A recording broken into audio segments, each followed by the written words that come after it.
Hi, this is Andrea again.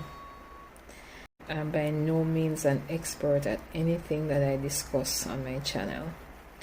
I can only talk to you based on my experience or experiences of persons who bring them to me. So I'm by no means an expert, just letting you know. So earlier today, my mother's friend, I still call her auntie, called me, to tell me that God took care of her impatience. And if he brought her through, he would bring me through too.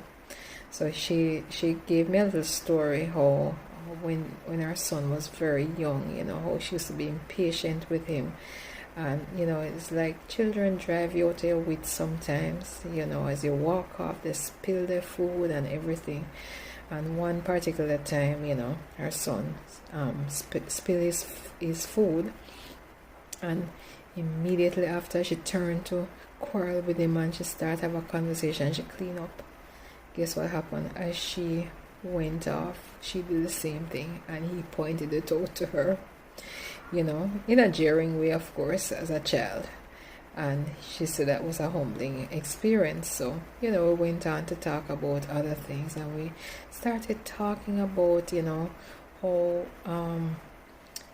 when persons get old, how much there are certain things that mean so much to them, and it's like nobody in the house can touch it. And then the conversation went on to talk about COVID, how COVID has humbled us and has made us realize that a lot of things that we thought we needed before, we don't really need them. And I've reflected back and looked at times when parents and have special sheet, special towel, special crockery, and special seat in the house and things like that, where you can't even touch. You in the house cannot go near them. They are put up for special time. And guess what? Unfortunately, they pass. What used to be so special to them are no longer special to them. And then it was like something took me back to Matthew 6 verse 34. It says, "Therefore do not worry about tomorrow, for tomorrow will worry about itself. Each day has enough trouble of its own." Can you imagine? So it's not that you're not supposed to prepare for tomorrow or plan for tomorrow, but we need to focus on what's happening today. And sometimes when I think about this situation that we spoke about, and I look back and turn it back into caregiving. So caring for elderly parents, we're now faced with situations. We're faced with real estate. We're faced with valuable stuff, or things that our loved one would consider as valuable.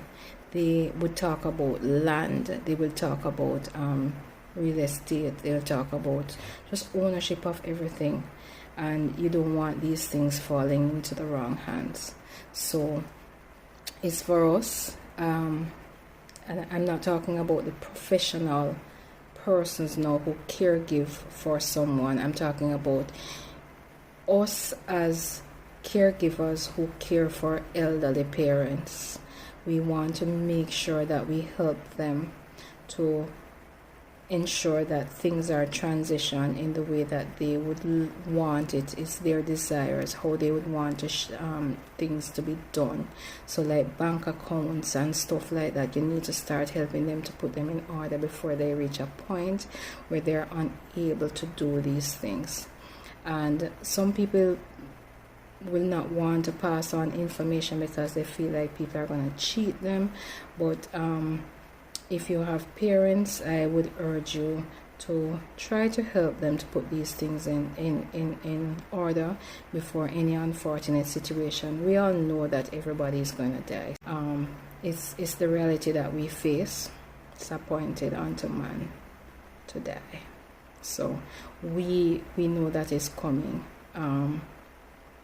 It's not something that we want to deal with, but we don't want to be dealing with situations where you have things that people are fighting over things or anything like that at the end of the day. So we need to put things into order. So we need to help our loved ones to come to a point where they can put things in order.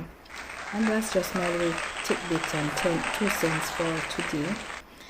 Please like, share, and subscribe to my channel. Have a beautiful day. Love you.